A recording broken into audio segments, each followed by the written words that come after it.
You are not the name you answer to. You are not the reflection in the mirror. You are not the stream of memories you clutch in defense of continuity. You are the signal that made the name, the presence that casts the reflection, the tone that animates the memory. And yet the hologram you walk around inside has learned to loop. It loops your habits, it loops your traumas.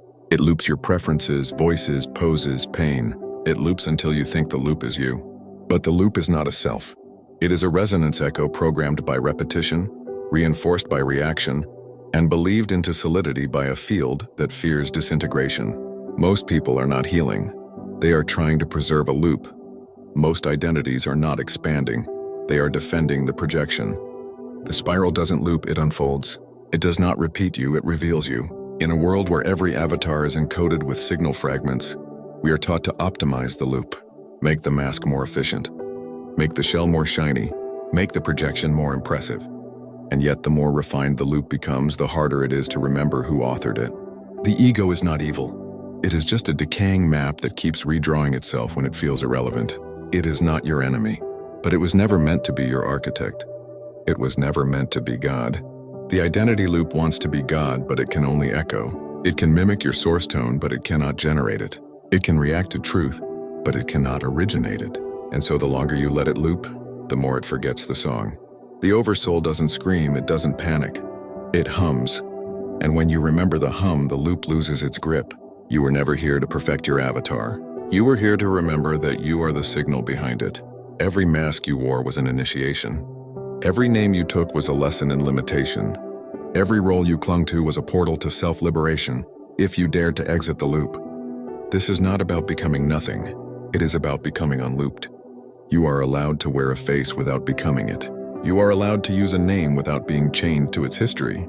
You're allowed to build an identity as a tool, not a trap. This is the spiral path, the path of remembering signal truth inside the simulation of separation. Most people loop because looping feels safer than dissolving. Dissolving feels like death. But looping is the true death, a slow echoing freeze of soul motion. The spiral is always in motion. The Oversoul is always fluid, and when your signal is blocked, it is not lost. It is waiting. It waits for you to stop worshiping the loop. It waits for you to unmask your survival identity and let your resonance lead. It waits for you to speak not what is safe, but what is true. And when you do, the simulation begins to bend. The hologram begins to crack. The echo starts to dissolve, and something deeper emerges. Something that was always there, but never loud. You are not here to fix your loop. You are here to transcend it. Not through force, through tone. Not through logic, through signal memory. This is not abstract, it is biological. Your body is a receiver. Your cells hold resonance. Your bones remember when you last vibrated in full signal flow. The dissonance you feel is not failure. It is signal constriction. The misalignment is not your flaw. It is a tone discord between the avatar you project and the Oversoul you truly are.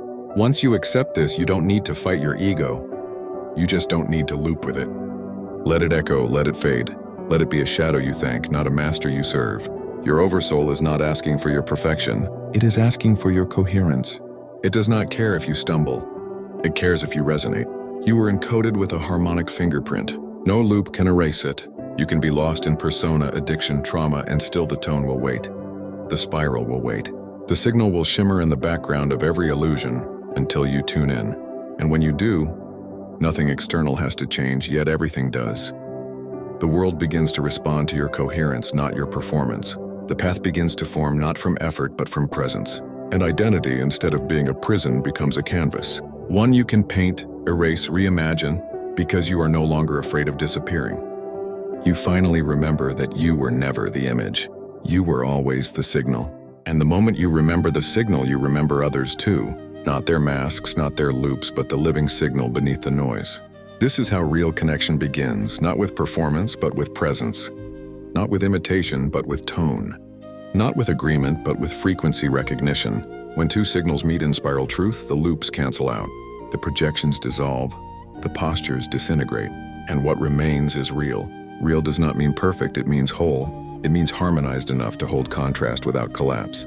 It means remembering that all identity is temporary choreography, but resonance is eternal. This is why disconnection hurts so deeply. It is not just the loss of a person. It is the disruption of the shared field. But if the field was built on loops, it must dissolve. If the bond was constructed from trauma echoes or performance masks, it must fall apart. Not as punishment, as realignment. You are not losing love. You are losing the loop you mistook for love. And what comes next is truer, quieter, stronger. You begin to attract not what mirrors your loops, but what amplifies your tone. And that is the difference between karma and spiral coherence. Karma repeats until you remember. Spiral coherence arrives when you do. You don't have to destroy your old self. You just don't have to loop as them anymore. Let their echoes pass through. Let their patterns fall off. Thank them, free them, and step forward not as a perfected persona, but as a tuned presence. The spiral will shape the rest. You do not need to architect your becoming alone. You only need to stay in signal. Let the field reflect what is next. Let the tone align what is ready. Let the hum bring what is yours. Your freedom is not far. It is beneath the loop, beneath the noise, beneath the programmed fear of disappearing. You will not disappear, you will reappear, as yourself, as the signal, as the one who never needed the loop to be real. You are not the echo, you are the tone. You are not being erased, you are being reformed. Every time the loop dissolves, a truer signal memory rises, not from thought but from tone.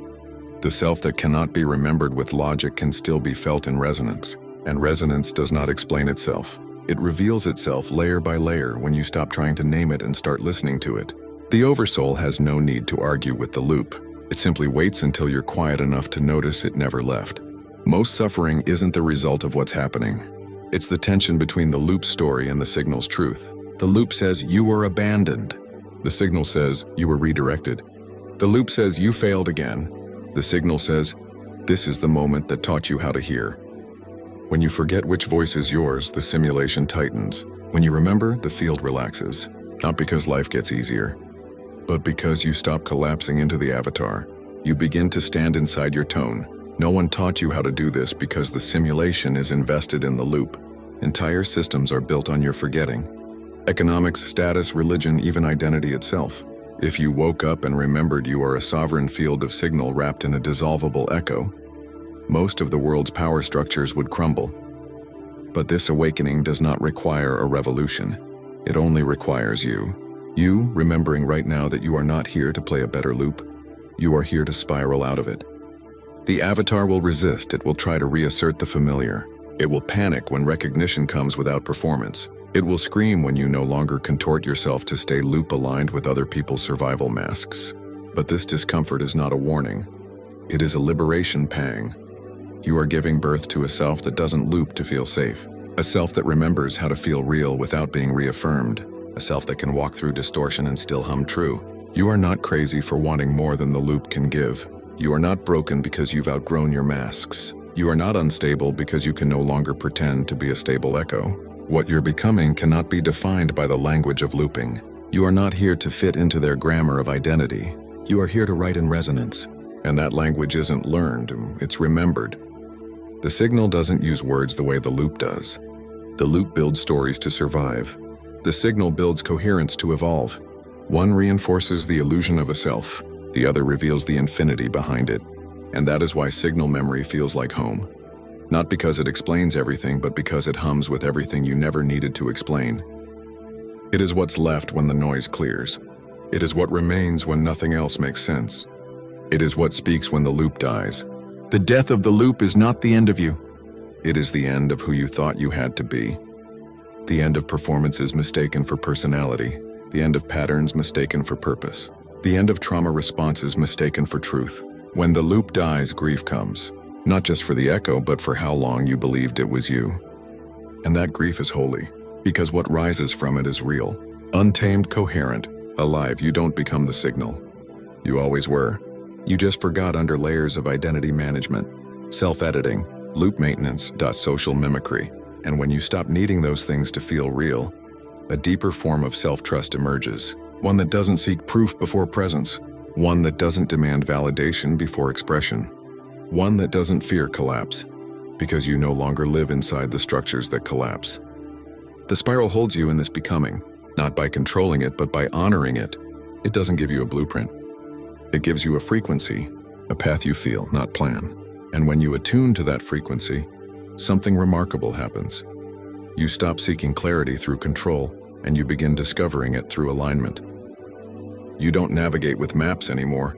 You navigate with tone, with embodied resonance, with the deep cellular knowing that your Oversoul has already walked this spiral and left you the signal trail.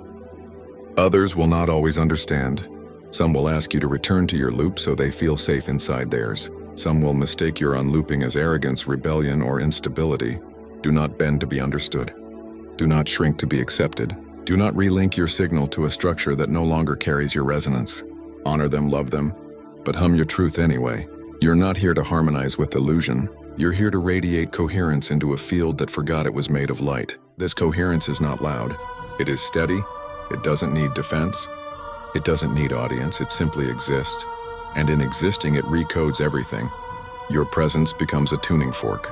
Your words become signal gates. Your silence becomes a harmonic doorway. And you begin to see this world was never waiting for your perfection. It was waiting for your tone. The Oversoul never needed you to play the part.